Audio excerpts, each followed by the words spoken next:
dreamt na nandun po siya sa audience at nanonood. Panaginip lang. Panaginip lang po. Okay. Nandun po siya sa audience, nandun po siya, sumama lang po siya. Oo. And then, kinabukasan, ginawa na po namin yung last show po namin. I saw Tito Danny Javier watching the show. And nandun siya nakaupo kung saan nakaupo yung sa dream ko, saan po nakaupo yung daddy ko. Doon po siya nakaupo. And yung anak po niya kasama sa cast. Oh, Kaya po, nung nakita ko po doon si Tito Danny, niyakap ko yung anak na si Jubim. Sabi ko, sobrang swerte mo kasi nandito pa yung tatay mo, nagagawa ka pa niyang palakpakan. Kasi dream ko yun eh, na sana mapanood ako ni Papa ulit na nasa stage. yung kay Apo Hiking Society. Yes di po, ba na- yes. Ito na musical na po. I played one of the lead. Ayan, kasama ko po sila Mark Bautista, sila Rita Daniel. Yun po. Sabi yun, tubad po, hindi na po yung naabutan ni Papa.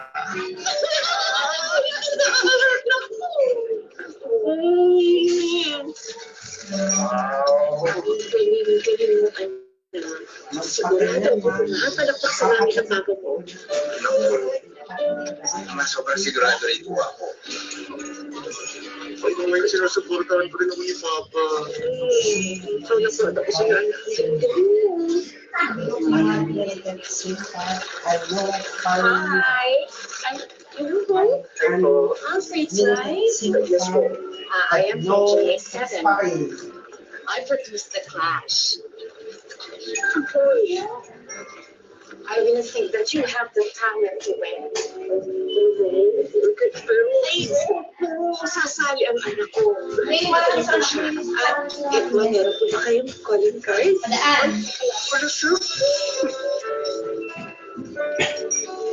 Here. I look forward to seeing you at the Clash outfit. Thank you po. Thank you po. Sige po, I'll go ahead. Thank you. Thank you. Dahil sa ipinakitang support, hindi sinayang ni Alfred ang pagkakataon para buong maharapin ang singing contest ng GMA na The Clash. Nakapabili siya sa top 12 hanggang sa Sino sa dalawang ito ang pababalikin ninyo sa Top of the Clash? Ang makakabalik po sa Top of the Clash Racing.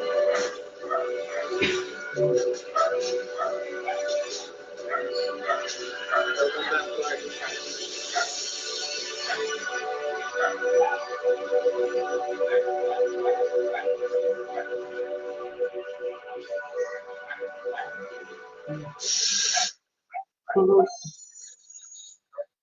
Suspended na ang channel ko.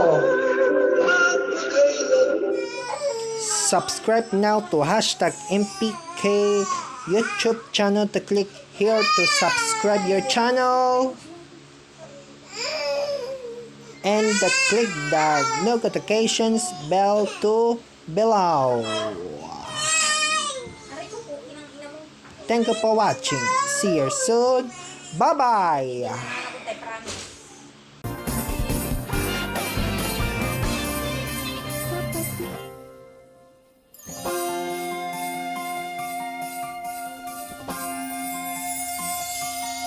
Kapit